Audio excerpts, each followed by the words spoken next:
Muy buenas tardes, amigas y amigos Radio Escucha.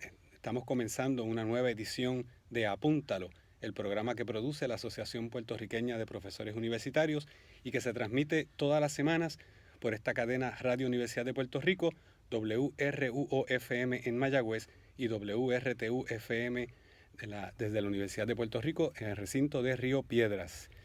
Les habla el profesor José Raúl Rivera Caballero del Departamento de Humanidades de la Universidad de Puerto Rico en Carolina. Deseo recordarles a todas las amigas y a los amigos de este espacio que estamos disponibles para la presentación de libros, de actividades, de congresos o cualquier actividad que sea de interés para la comunidad universitaria y para el pueblo de Puerto Rico. Para coordinar su visita a este espacio pueden comunicarse con la APU al 787-758-8232, 787-758-8232. Hoy tenemos el placer de darle la bienvenida al compañero profesor y expresidente de la Asociación Puertorriqueña de Profesores Universitarios hace algunos años, el historiador y cineasta. Correcto. Roberto Gándara Sánchez. Bienvenido, compañero. Bienvenido y muchas gracias por la invitación. Y vamos a estar conversando un ratito sobre un tema que es de actualidad por un pequeño escándalo que ha surgido en la prensa en las últimas semanas sobre un aspecto relacionado a él, que es el tema del Instituto de Cultura Puertorriqueña. Así que vamos a comenzar un poco sobre qué es el Instituto de Cultura Puertorriqueña, cuál ha sido su función, para quizás tratar de llegar un poco a entender de qué se trata toda esta información que ha surgido en las últimas semanas. Así que me gustaría comenzar el programa preguntándole exactamente qué es eso del Instituto de Cultura Puertorriqueña, cuándo surge, cuál es la función de esta institución en su momento de fundación. Bueno, el Instituto de Cultura Puertorriqueña, que es una de las instituciones culturales más importantes de la segunda mitad del siglo XX, es parte del gran tema de las instituciones culturales. Es decir, todo país tiene un conglomerado de instituciones culturales, que es la que se utiliza pues para promover, para producir, para crear nuevos públicos, para muchas funciones. Y tiene que ver con todos los campos de las artes y de la cultura. En el 1955, teniendo el Partido Popular pocos años en el poder, se sintió la necesidad de crear una institución que promoviera el concepto de la cultura puertorriqueña. Un concepto que estaba muy ninguneado por toda la tradición imperial del principio de siglo, y en los grupos locales había mucha confusión respecto a la importancia, el nivel, la relativa pertinencia de la cultura en la vida social. Entonces se creó esa institución, que el primer director fue Ricardo Alegría, y la función era tratar de cooptar el término de cultura dentro del concepto de modernización que tenía el Partido Popular. Entonces, como hasta ese momento la cultura popular era casi un tema prohibido políticamente, pues se revivió y se le dio una legitimidad al concepto de la cultura puertorriqueña. Yo creo que ese fue el gran logro de la creación del instituto, fue legitimar el concepto de cultura, sacarlo del underground con que había estado durante muchos años, y del cual se había apoderado mucho el Partido Nacionalista y los partidos y los grupos contestatarios del poder hegemónico de Estados Unidos en Puerto Rico. Así que con el Instituto de Cultura, el Partido Popular, el gobierno del Partido Popular inicia un proceso de legitimación de la cultura como un tema que es digno de ser tratado, promovido y discutido. Sí, legitimación a nivel de lo que es el gobierno, ¿no? de un discurso oficial. De lo que es la sociedad. Yo creo que no solamente el gobierno, la sociedad en Puerto Rico, la sociedad puertorriqueña tenía una actitud muy ambigua respecto a su cultura. Lo había ninguneado por mucho tiempo. De hecho, muchos de los populares fundadores pensaban que la cultura de Puerto Rico comenzaba en 1940. Lo que hace el instituto es un poco retomar ese tema, darle legitimidad y decir vamos a investigarlo, vamos a tratarlo, vamos a valorarlo, vamos a encontrar aquellos valores que nos ayudan en nuestro estilo de vida, en nuestra calidad de vida. Pero hay una reinterpretación de lo que significa desde el punto de vista político, porque como mencionó, el Partido Nacionalista había hecho una serie de reivindicaciones basadas en una interpretación de lo que es la cultura puertorriqueña, Correcto. ¿no? Y su significado político. Aquí hay una nueva interpretación. Bueno, yo no creo que es tanto una nueva interpretación, yo creo que es una cooptación del término. Es decir, el Partido Popular dice, yo no voy a dejar el tema de la cultura en manos de los nacionalistas y los independentistas. Nosotros pensamos que dentro del concepto de la autonomía que estamos trabajando, la cultura es importante. Acuérdate que estamos hablando de 1955, en el 52, 3 años antes, había sido la creación del Estado Libre Asociado, que era la joya de la corona, ¿no?, del Partido Popular. Y entonces se pensó, en el liderato del Partido Popular, se pensó que la cultura podría ser un elemento importante para consolidar la legitimidad del Estado Libre Asociado.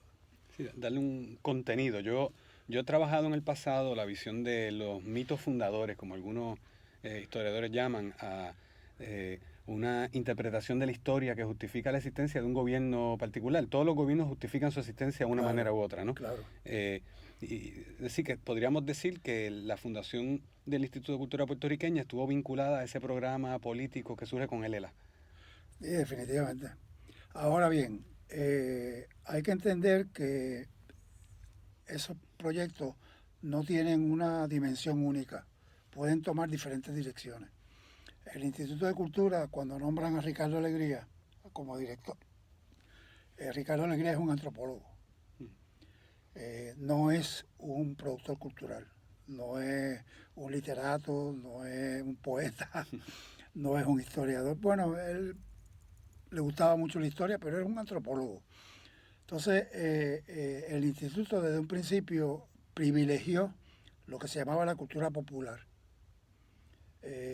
Y digo lo privilegió porque verdaderamente todos los programas que desarrolló el Instituto de Cultura estaban dirigidos fundamentalmente a la cultura popular, excepto aquellos que son de carácter más técnico, como el Archivo General, que en Puerto Rico no tenía un archivo nacional, y Ricardo Alegría se empeñó en que tenía que haber un archivo nacional que no se le podía llamar nacional en aquella época, así que se le tuvo que llamar general. Pero el concepto es un lugar donde están depositados los documentos fundamentales de un país. Esa posición de la cultura popular quizás sea ya aquí un primer choque, para llamarlo de alguna manera, con el proyecto del desarrollo cultural que se da en la Universidad de Puerto Rico, ¿no? En esos años, porque estamos hablando de la promoción de la cultura a través del Instituto de Cultura, pero la Universidad de Puerto Rico también promovía la cultura en esos años. Bueno, pero no, cultura aquí, ¿de qué cultura estamos hablando? ¿Hay una misma interpretación bueno, ahí? no, hay una diferencia grande. La Universidad de Puerto Rico era la sede de las actividades culturales en San Juan. El teatro de la universidad era el lugar donde se llevó a cabo todo, conciertos, teatro, todo. De hecho, toda la persona que estaba interesada en actividades culturales, pues siempre estaba pendiente de qué era lo que iba a ocurrir en la Universidad de Puerto Rico. El Instituto de Cultura no utilizó ese recurso, no estableció una sede donde tú ibas a ir a consumir cultura. Ellos se especializaron en tratar de promover núcleos de educación y promoción cultural popular. Crearon programas, por ejemplo, de cuatro, donde tú ibas a aprender cuatro. Tenía un programa de música folclórica, promovió los concursos de trovadores. Es decir, la cultura popular se convirtió en el eje de la actividad. Mientras que la Universidad de Puerto Rico mantuvo en su programa de actividades culturales un privilegio de la alta cultura. A Puerto Rico en esa época, en los años 50, la universidad trajo la gloria de la cultura occidental, música, en música.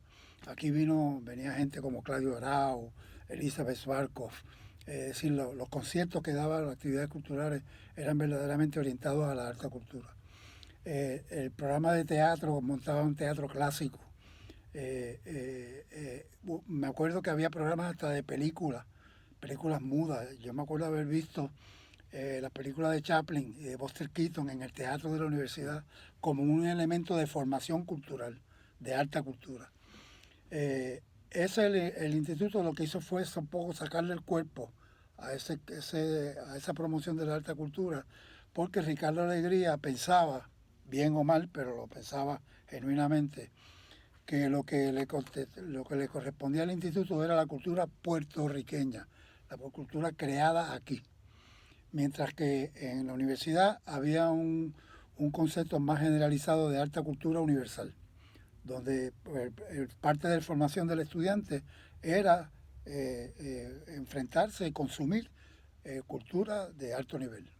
Sí, de hecho, yo recuerdo escuchar a Ricardo Alegría afirmar que su interpretación de la cultura universal son culturas nacionales que todo el mundo acepta y quiere, Claro, claro. porque reconocen la belleza o la perfección. Claro. Y así es, no hay duda de eso. Lo que ocurre es que por alguna razón Ricardo Alegría prefirió no entrar en el campo de la promoción de la alta cultura.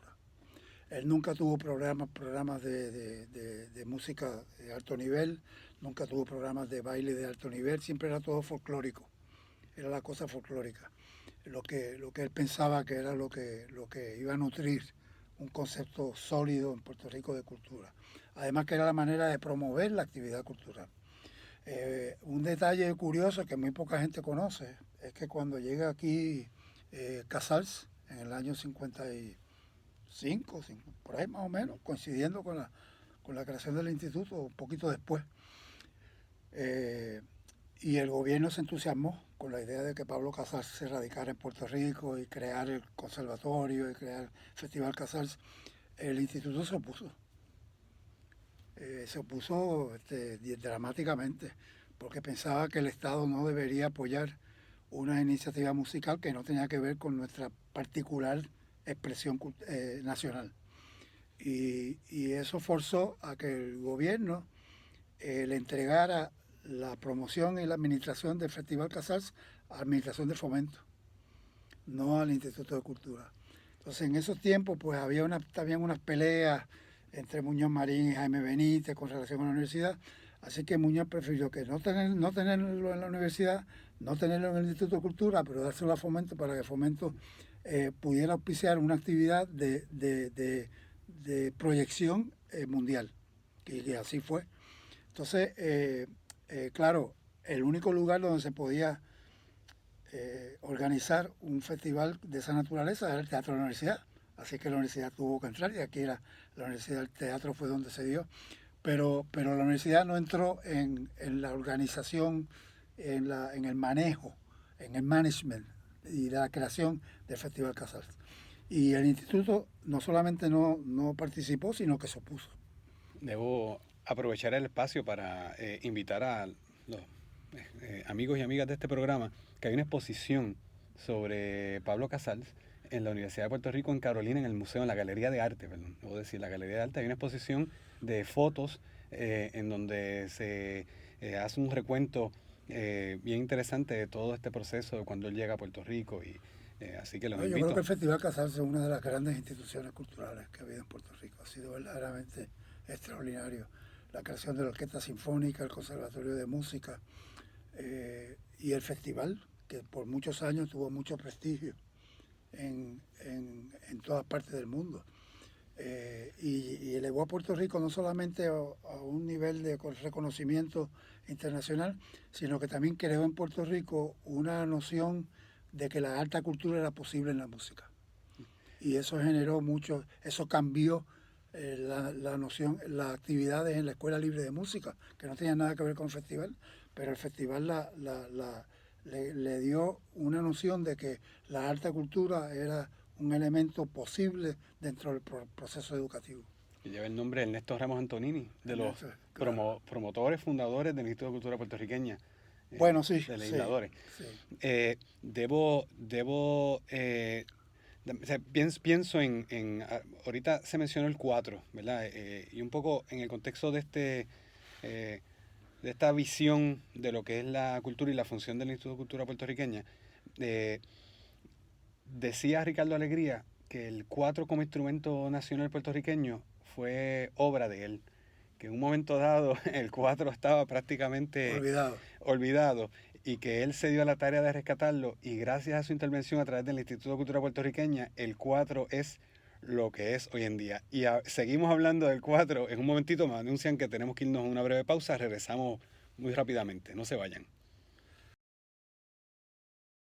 Muy buenas tardes. Seguimos con nuestra conversación con el profesor Roberto Gándara Sánchez, historiador, cineasta, y estamos hablando sobre el Instituto de Cultura Puertorriqueña. Antes de la pausa estábamos hablando de la misión, de la función del Instituto de Cultura Puertorriqueña, utilizando el 4 como un ejemplo recordando lo que decía Ricardo Alegría, que él se atribuía el haber transformado el 4 de Puerto Rico en lo que es hoy en día. No es que no existiera, Sí, sino que haberle dado el prestigio, el sentido de un claro. símbolo de la cultura. Y eso nos puede llevar, más allá de hablar del 4, ¿no? Y de lo que hizo o no hizo Ricardo Alegría, es cuál fue el resultado de esta tarea de fomentar la cultura del Instituto Bueno, de Cultura yo Puertorriqueña. creo que definitivamente fue extraordinario. Es decir, el valor que el pueblo de Puerto Rico le llegó a dar a la cultura y al Instituto de Cultura por su función de promoverla ha sido extraordinario. Es decir, la imagen que hay del instituto, vamos a quitar los últimos. Vamos a llegar ahí en un momento. Todavía Llegaremos no. a eso en algún momento, pero en términos desde el 55 hasta entrado el siglo XXI, el pueblo de Puerto Rico tenía una buena imagen del Instituto de Cultura. Tenían centros culturales en todas las islas, tenían museos, revivieron la cultura indígena, la cultura taína con los centros que crearon en Utuado, en Ponce, la cosa de la música popular, los concursos de trovadores, los programas De la artesanía. la artesanía. Es decir, que verdaderamente... Las becas, porque hubo Sí, becados sí, durante todo, ¿no? Además crearon un taller de artes plásticas extraordinario, que tuvo mucha influencia en el desarrollo de las artes plásticas. De ahí salió Omar, de ahí salieron mucha gente. Es decir, el instituto logró en cierto modo reemplazar a la División de Educación de la Comunidad en toda esta función de cultural. Así que verdaderamente fue muy exitoso. El Archivo General, era hora que en Puerto Rico hubiese un lugar donde se almacenara y se cuidara y se promoviera la documentación histórica del país. Así que verdaderamente fue muy exitoso en crear esa noción de que la cultura de Puerto Rico no había que ningunearla, que había que valorarla y que consumiendo la cultura nuestra, su literatura, su arte, su música, todo eso era una parte que funcionaba en un proceso de dignificar nuestra vida cotidiana. Es decir, en ese sentido, verdaderamente fue muy exitoso. Contribuyó a despolitizar la cultura, pensando en el ensayo muy polémico de los 90 del compañero historiador Carlos Pavón, cuando hablaba de la cultura light, puertorriqueña light, no, la cultura Bueno, de los llaveros, no, la eso cultura de la es un publicidad. tema ya más complejo. Yo creo que, habiendo dicho eso, que de los logros del instituto, yo creo que también tuvo muchas fallas. Y yo creo que vale la pena mencionarla porque siempre es bueno conocer. Hacer un balance completo, Claro, sí. claro. Uno de los problemas del instituto fue demasiado importancia a la cultura popular y despreció un poco las instituciones de la alta cultura. Entonces, en Puerto Rico la alta cultura se desarrolló en instituciones fuera del instituto. El Conservatorio de Música, el Ballet de San Juan, el Coro de Niños de San Juan. Todos estos son instituciones que tratan de bregar en el campo de la música y del baile en un contexto donde el instituto verdaderamente no tenía una presencia importante. Y eso yo creo que fue limitante. Fue limitante porque en la medida en que Puerto Rico se moderniza, o se va modernizando, hay cada vez mucho más gente que al valorar la cultura quieren participar de esa cultura, quieren aprender a tocar música, quieren aprender a escribir, quieren aprender a hacer películas. Todo eso es parte natural del proceso de desarrollo de una modernidad en el país. Y entonces el instituto se quedó un poco rezagado en esa cuestión del, del folclore, la cultura popular, el folclore. Y tuvo su valor, como expliqué ahorita, pero también tuvo sus limitaciones. Y cuando el instituto se opuso al Festival Casarse, es un indicio de ese problema, esa contradicción. Pero por suerte, luego, claro, el instituto también fue importante en crear el Centro de Bellas Artes en Santurce, que ellos pensaban, pero lo pensaron más bien como un elemento para cuestiones teatrales y, y, y donde combinaba un poco la cultura popular con la alta cultura, pero no de una forma definitiva. Pero con el tiempo, pues el Conservatorio de Música, la Orquesta Sinfónica, la importancia del festival, la Escuela Libre de Música, que desarrolló mucho la formación en la alta cultura, y las otras instituciones, el ballet, todo eso, pues han creado en Puerto Rico un ambiente de mucho más riqueza cultural de lo que puede proveer únicamente el folclore. Y en Puerto Rico yo entiendo que está muy vivo eh, todo este espíritu de manifestaciones culturales, desde la Feria de Artesanía que se comenzaron, se mantiene. Me comentaba una compañera, me dijo el número y no lo recuerdo, que es especialista en museología en Puerto Rico, que ha estudiado el tema, la cantidad enorme de museos que hay en Puerto Rico, más que nunca. Más que nunca. Visitados o no, ese es otro tema, pero hay una gran diversidad de espacios en donde se promueve de una manera u otra la cultura. Y en ese contexto hay una crisis en el Instituto de Cultura. Comentaba hace un momento que pues tenía una imagen, ahora tiene otra imagen. ¿Qué imagen tiene ahora el Instituto de Cultura puertorriqueña? ¿Qué pasó con el Instituto de Cultura puertorriqueña? Que nos ha llevado a esta gran metáfora de la venta de la sede. Una venta, un Sí, supuesto alquiler por 60 años, ¿no? yo creo que el Instituto de Cultura es la víctima de dos procesos paralelos. Uno es la natural burocratización de las agencias públicas. El Instituto de Cultura, una vez se funda, una vez se establecen todos esos programas, entra una fase de excesiva burocratización. De hecho, cuando Ricardo Alegría renuncia a la dirección del instituto y trata de convertirse en una especie de asesor de toda la cultura, pero que no está vinculado directamente con el instituto, lo hace y él lo dice a sí mismo, huyéndole a la burocratización. Él no tenía mucha tolerancia por la burocracia. Sin embargo, esa institución, pues como todas las demás, se ha burocratizado. Y desafortunadamente la burocracia propende a la centralización y la burocracia propende a la desvaloración de las iniciativas que pueden venir de núcleos más pequeños. Y eso el instituto todavía lo sufre. Es decir, es muy difícil para nadie montar iniciativas de producción cultural genuina con un apoyo de una institución que verdaderamente tiene una estructura burocrática que no le permite o no le favorece auspiciar proyectos, sino controlarlos. Entonces, ese proceso de burocratización ha sido terrible para el Instituto de Cultura. Se nos está acabando el tiempo, pero no hay un vínculo con la crisis de ese proyecto político del Estado Libre Asociado con la crisis del Instituto de Cultura puertorriqueña. O sea, ya no le quitó un trozo de esa razón de ser. Sí, yo creo que al no integrar el concepto de la alta cultura a los programas del instituto, eso le quitó mucha fuerza. Porque el elemento crítico, por ejemplo, en la cultura es muy importante. Es decir, tú tienes que, en la medida en que las instituciones culturales fomentan la actividad cultural, tienen que fomentar la actividad crítica de la cultura. Es decir, tú tienes que promover que se escriba, que se haga literatura, pero tienes que promover la crítica de la literatura. Tú tienes que promover el baile, la música, pero tienes que establecer también la crítica de esos elementos. ¿Por qué? Porque la crítica es lo que te va creando aquellos momentos y aquellos mecanismos que te van a permitir ir transformando hacia un mejor nivel. Entonces, eso también le ha quitado al Instituto de Cultura cierta legitimidad. En la misma feria de artesanía, cuando tú vas a una feria de artesanía, uno de los elementos que las define es que no hay criterios